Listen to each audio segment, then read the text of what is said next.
Hi guys, welcome back to the channel again. Today we're going to have another one of my recent finds videos.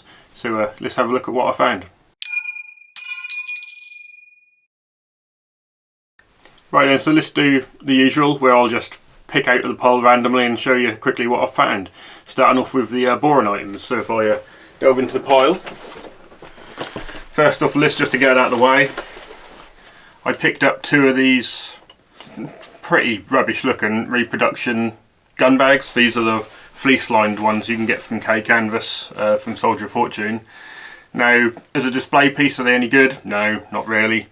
But when you're transporting your guns around and you don't want expensive rifles being damaged, these fleece lined things are really worth it, as I've found recently. So I picked a couple of them up. Get rid of that. And if I go down here, the next random little reproduction thing I got is one of these big old barracks bags. I assume this is made by Canvas again, but I got it from Soldier of Fortune. I just like these, basically, and you can put your big double quilt or whatever it is you take if you do the camping. I just bung that in here and then that can be chucked somewhere, and it's just handy to have, really. So they are the boring reproduction things out of the way. So let's get on to the better stuff. Right then, so first up, we'll have a look at this.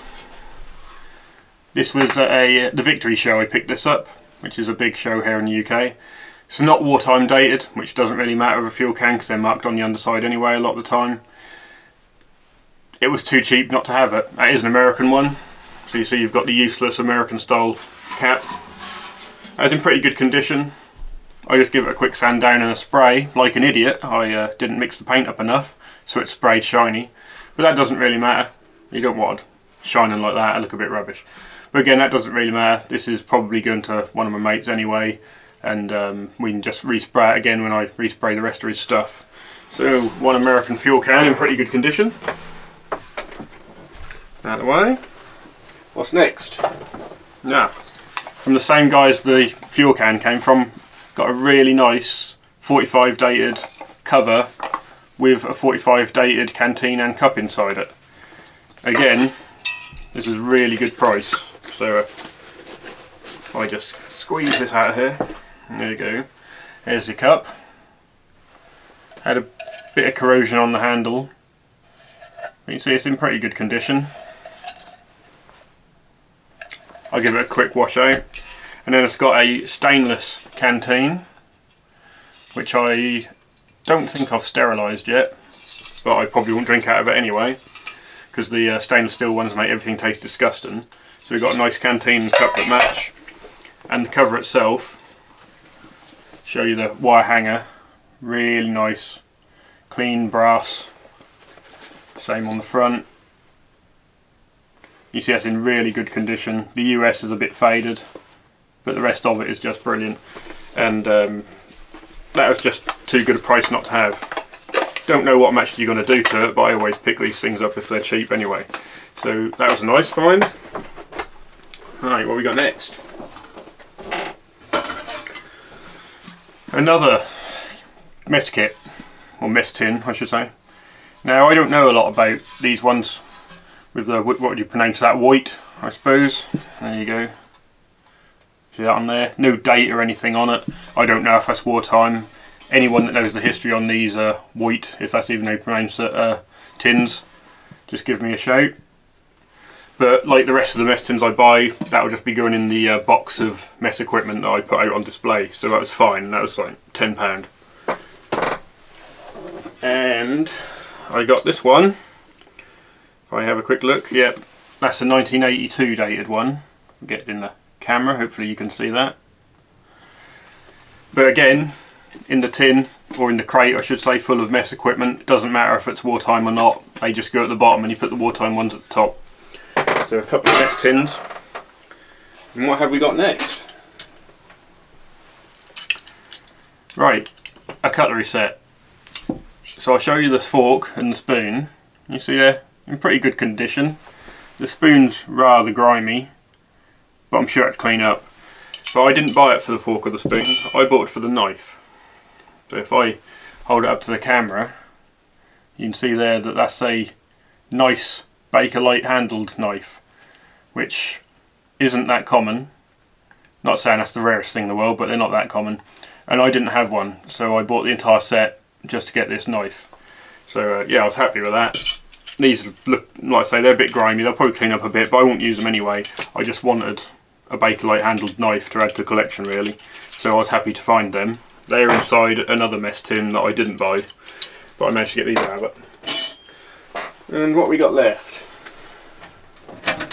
Oh yeah, really nice Converse pouch. Get the camera to focus. There we are.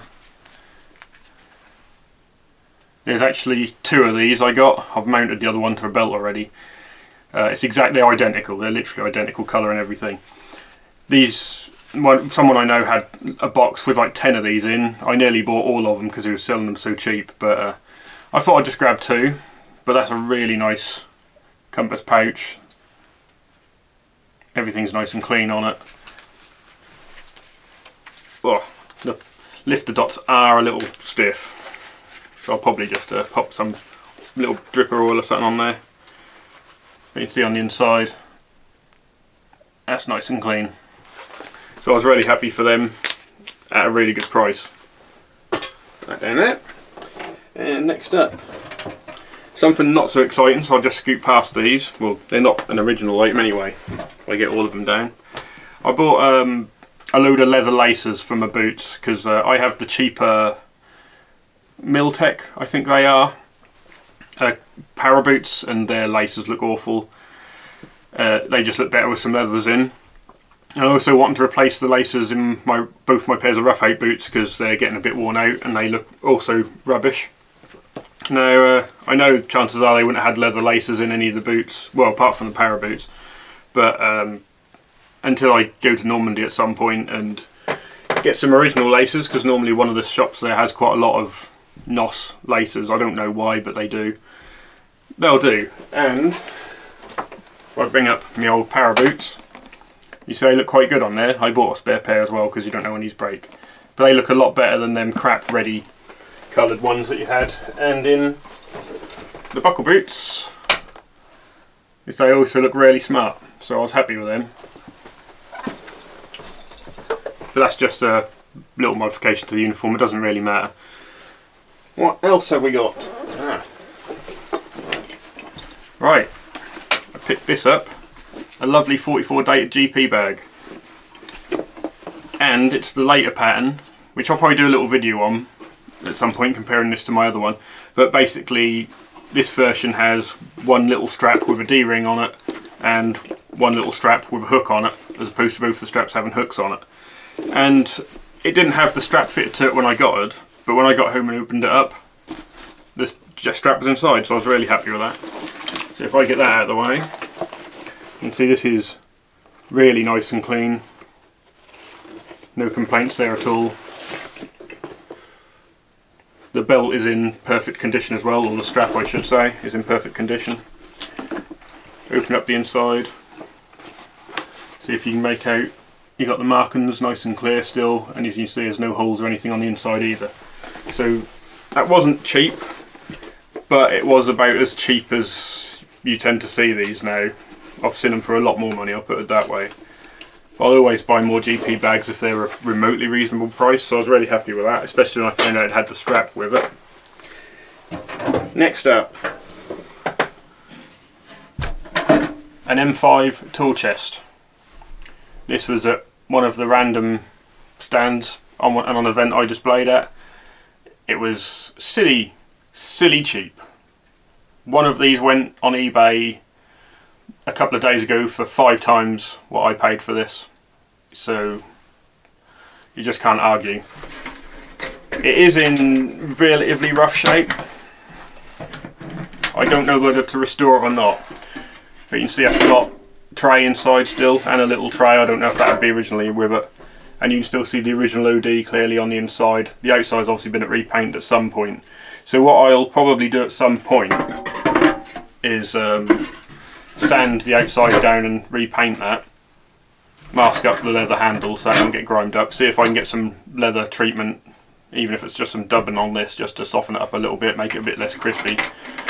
And yeah, I'll do something with this. I believe these were the chests that went with 50 caliber machine guns to hold the spare parts. Haven't done my own research yet, so don't hold me on that, but that's what I've been told. So yeah, I'm really happy to see this just sitting on the floor, especially for a low price. And lastly, I believe, oh dear, we have a sleeping bag, a cover and the wool inside. Now, I don't know a huge deal about sleeping bags. I believe that this is a post-war one. It's the same as my other one, and I'm pretty sure I was told that was a post-war one, same with the liner. But they're essentially identical. I'll do some more research into it, but again, it was just so cheap that you couldn't say no. I'm just folding it out here and get the poppers off. There's no tears or anything in it, which is nice. It does have a little bit of moth holing on the cover, but not in a way that matters. And there you go. Just so you can see the liner. That's pretty good shape. Obviously I don't fit in it because I'm not 5 foot tall. I just don't understand how anyone fitted in these, they're so small. But it's cool. I'll wrap this up, put it somewhere. It's just a nice bit of stuff to have, especially again at a low price. I've done pretty well with good prices lately. So pop that down there for a minute. But yes, I don't think there's anything else, but I just thought I'd make a video with you, show you my recent finds as I do every so often, and we'll get back to making some other content. I've got a lot of video ideas at the moment. That's just finding the time and the place to do all the things I want to do. Okay, so hopefully you enjoyed seeing them. If you've got any comments or information on any of it, please let me know, especially the sleeping bag covers and stuff like that, mess tin, the white marked one. I'd just be interested in the information about it. But as always, please like and subscribe to the channel if you enjoyed this. That'll help me increase the following a little bit, and hopefully we can help some more people do stuff. And I'll see you soon.